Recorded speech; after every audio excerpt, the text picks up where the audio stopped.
안녕하세요. 똑똑한 엄마들의 똑똑한 TV 맘똑TV. 오늘은 임신을 계획하면서 내가 정말 아이를 잘 키울 수 있을까? 아이를 가지면 내 직장과 소중한 시간들을 다 빼앗기진 않을까 고민을 하시는 예비 엄마 아빠분들, 그리고 육아를 하면서 몸과 마음이 지쳐있는 많은 엄마 아빠분들께 작은 위안이 되어줄 책 한 권을 추천해드리고 싶어 영상을 만들게 되었어요. 윌북 출판사의 지원으로 오늘 소개해드릴 엄마 마음 설명서 책 10권을 구독자분들께 전달해드릴 이벤트도 진행하고 있으니 많은 참여 부탁드릴게요. 방법은 더보기란과 커뮤니티를 확인해주세요. 엄마 마음 설명서는 책 제목대로 30년간 작가가 상담했던 엄마들이 육아를 하면서 느끼는 복잡하고 미묘한 감정들에 대해서 설명하는 책으로, 엄마들의 마음속 이야기를 독백과 대화체로 나타내며 그것을 작가가 설명하는 형식으로 구성되어져 있어요. 작가인 나오미 스테들러는 영국 런던에서 엄마들의 대화 모임인 마더스 토킹을 운영하며 육아에 지친 엄마들을 상담해주는 심리치료사이자 무일수의 상담가예요. 내 얘기를 어떻게 알고 여기에 적었지? 작가가 내 속마음을 들여다본 것 같은 느낌이 들 정도로 통찰력이 뛰어난 책이더라고요. 전 개인적으로 임신과 출산, 그리고 육아를 통해 가지게 되는 아이에 대한 진심을 현실적으로 담담하게 메꿔놓은 엄마들의 이야기가 이 책의 가장 큰 포인트인 것 같아요. 실제로 책을 읽으면서 제 속마음과 공감되는 부분이 너무 많아서 가슴이 먹먹해지면서 옛날 육아 초기 때 생각이 떠오르기도 했고요. 작가는 유럽뿐 아니라 아프리카나 아시아의 여러 나라 출신의 육아하는 엄마들을 상담했습니다. 그들은 대부분 백인이었지만 흑인, 혼혈할 거 없이 엄마들이 육아를 하면서 갖게 되는 아이에 대한 감정은 하나의 공감대를 형성하였는데요. 국적과 인종을 막론하고 하나의 무언가로 연결되는 이 감정은 무엇일까요? 그것은 엄마들이 아이에 대한 사랑을 평생토록 지속시켜주는 힘. 개인적으로 이 책을 읽으며 가장 많이 공감되었던 부분이고 9번째 챕터의 제목인 모성애입니다. 모성애에 대한 엄마들의 이야기 잠깐 읽어볼게요. 저는 날이 갈수록 아이를 더 사랑하게 되었어요. 임신 중에 아이가 발길질해도 좋았고 갓 태어나서 연약하고 무기력했을 때도 사랑스러웠어요. 이제 아이는 저에게 친구 같은 존재고 저는 아이와 많은 것을 함께 나눌 수 있게 되었어요. 아이를 향한 사랑이 무럭무럭 자라나니 이렇게나 커졌어요. 아이가 이야기를 하면서 계속해서 안겨 있으려고만 했어요. 그런 시기가 2주 동안 이어졌죠. 아이는 끊임없이 울었고 저는 자세를 이리저리 바꿔가며 계속해서 아이를 안아줬어요. 막막했어요. 아무리 애를 써봐도 소용이 없었어요. 그렇게 힘들었는데 계속해서 아이를 돌봐줄 수 있었던 이유는 무엇이었나요? 엄마가 아이를 내려다봅니다. 그러고는 살포시 미소를 지으며 뭐라고 말을 합니다. 모성애가 아니었나 싶어요. 아이는 침대에 누워서 눈부신 미소를 지으며 우리의 마음을 깨끗이 씻어내줘요. 네, 엄마들이 아이들에 대한 끝없는 사랑, 아이들의 보침을 이겨낼 수 있는 엄마의 인내, 그리고 그의 화답하듯이 보여주는 아이들의 환한 미소, 이런 과정을 통해서 나타내는 모성애를 작가는 이렇게 설명합니다. 진심 어린 사랑은 그렇게 복잡하지 않습니다. 아기에게는 이른 시기부터 진심 어린 사랑이 아주 많이 필요합니다. 만족할 줄 알아야 한다고 배워온 사람 눈에는 아기가 욕심이 많고 만족할 줄 모르는 존재로 비춰질 겁니다. 하지만 엄마가 아기가 원하는 수준만큼 사랑해주다 보면 아기가 고마운 마음을 되돌려준다는 사실을 알게 됩니다. 그럴 때 두 사람 사이에서는 중대한 감정의 꽃 피어납니다. 그리고 그 감정은 평생토록 지속됩니다.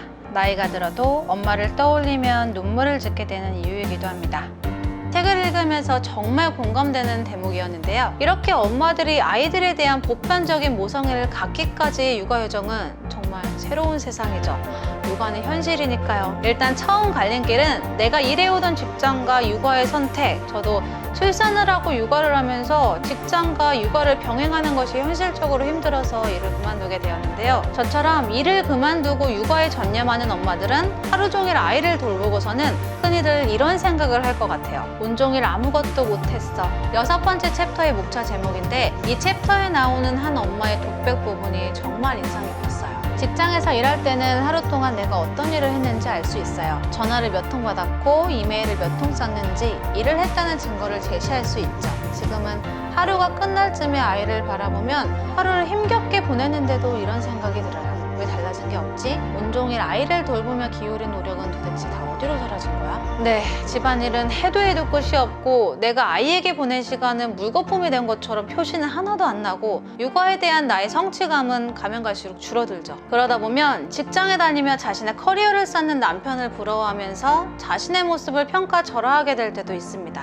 엄마들의 이런 감정에 대해서 작가 또한 이렇게 말합니다. 배우자가 직장에 다니면 직장에 다니는 생활이 얼마나 중요한 의미를 지니는지 너무너무 잘 압니다. 이제는 배우자가 가족을 먹여 살려야 하니까요. 돈은 누가 봐도 뚜렷한 결과물이므로 배우자는 분명 무언가를 하고 있습니다. 엄마들은 자신과 배우자의 일과를 비교할 때면 기분이 상하곤 합니다. 엄마가 보기에 퇴근한 배우자는 엄마보다 참을성이 훨씬 더 많이 발휘하면서 아기와 무척 즐거운 시간을 보내죠. 엄마의 눈에는 남편이 돈을 벌어오는 사람인데다가 부모 노릇까지 더 잘하는 사람이므로 자신보다 더 가치가 높은 사람처럼 보입니다. 남편도 직장에서 일 끝나고 들어와서 막 육아도 도와주는데 내가 갖고 있는 사소한 감정까지 밖으로 말하는 건 너무 이기적일 수도 있다는 생각에 무너지는 자존감을 혼자 떠안을 수밖에 없었던 엄마들이 계신다면 이 얘기를 꼭 공유해드리고 싶네요. 세상은 마치 육아를 사회에서 분리된 엄마나 가족이 온전히 알아서 책임질 일로 치부하지만 육아는 갓난아이를 어엿한 독립된 인간으로 성장시키고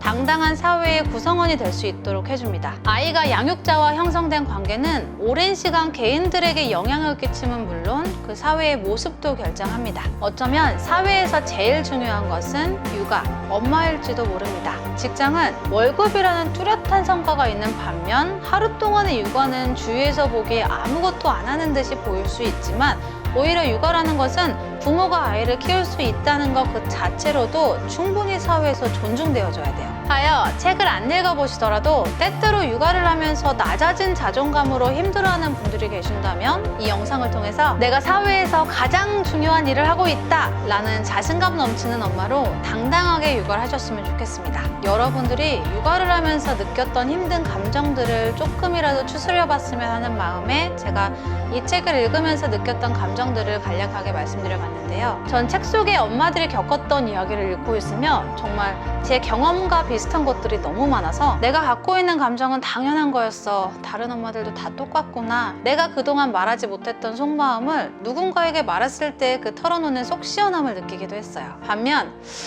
이렇게까지 생각하는 엄마들도 있구나 의문이 드는 엄마들의 경험도 있었고요. 아이를 키우는 엄마들의 고충은 다양하니까요. 어쨌든 저한테는 여러 비슷하지 않은 엄마들의 비슷한 이야기들이 꽤나 흥미로웠고 이것을 작가의 설명과 함께 보면서 저를 다시 돌아보게 되는 계기도 되었어요. 작가와 엄마가 전해주는 제가 느꼈던 작지 않은 위로를 여러분들도 공감하셨으면 합니다. 지금까지 나오미 스테들런의 엄마 마음 설명서였습니다. 앞서 말했듯이 윌북 출판사의 지원으로 오늘 소개해드린 엄마 마음 설명서 책 10권을 추첨을 통해서 전달해드릴 수 있는 이벤트도 진행하고 있으니 많은 참여 부탁드릴게요. 방법은 더보기란과 커뮤니티 확인해주세요.